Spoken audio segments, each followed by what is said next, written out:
Иако првиот човек на Македонската централна банка, Трајко Славески, беше повикан од новинарските здруженија да покаже почит и транспарентност кон новинарите и да се воздржи од омаловажување и етикетирање на медиумите, во телевизиско гостување Славески продолжи со јавни напади врз националната телевизија Канал 5 и незините новинари. Во емисијата Трилинг, Славески своето поведение кон новинар на Канал 5, кое новинарската фела веќе го оцени како потценувачко и недозволиво, тврди дека било одговор на насилство. Имаше ли потреба за таков обид за дискредитација на седмата сила? Немало обид за дискредитација. Тоа е одговор на едно насилство од страна на ваш колега, кој што прекинува собир, каде што гувернерот дава на дадена тема одговори на прашања. Јас одговорив на сите прашања. Кои се мотивите за атакот, како што рековте врз Централната банка, бидејќи на пресконференцијата рековте дека има атак врз Народната банка? Добро, ќе се откриат, а мислам дека вашата фела може да ги предпостави бидејќи доаѓаат од само една медиумска куќа.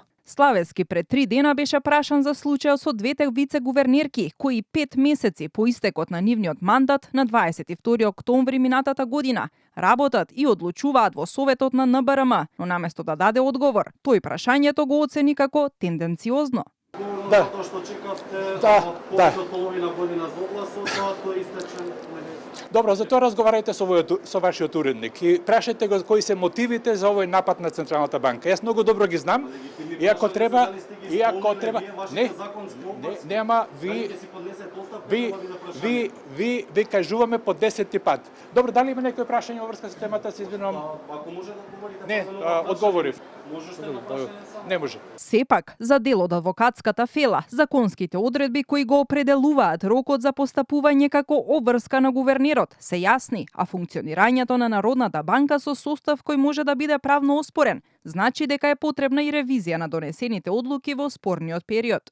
Определениот рок не може да се пробива, односно секое пробивање на таквиот рок од страна на оној кој што има таква обврска да го испочитува, би представувало прекршување на законот и на одредбите кои што упатуваат на тоа.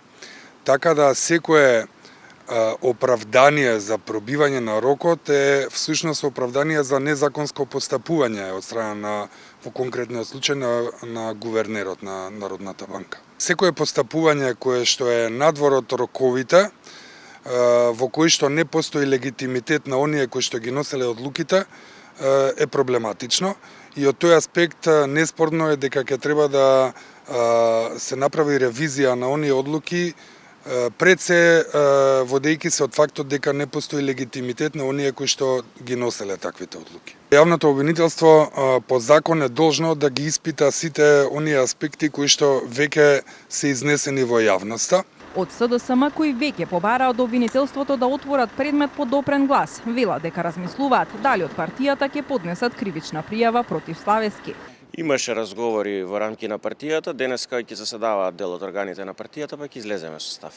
На прашањето на Канал 5, дали ВМРО ДПМН ќе поддржи Ана Митревска како предлог за вице-гувернер, од владеачката партија одговорија дека тоа дополнително ќе се разгледува. Тоа прашање ќе биде дополнително разгледано и ќе биде донесена одлука која ќе биде во согласност со законот и важечките прописи и никако поинаку, соопшти од партијата. Канал 5 предходно прашање испрати и до кабинетот на претседателката Гордана Силјановска-Давкова, но се уште нема одговор дали по сериозните индиции за повреда на службените овластувања ќе го искористи правниот механизам и ќе препорача разрешување на гувернерот согласно законот за Народната банка.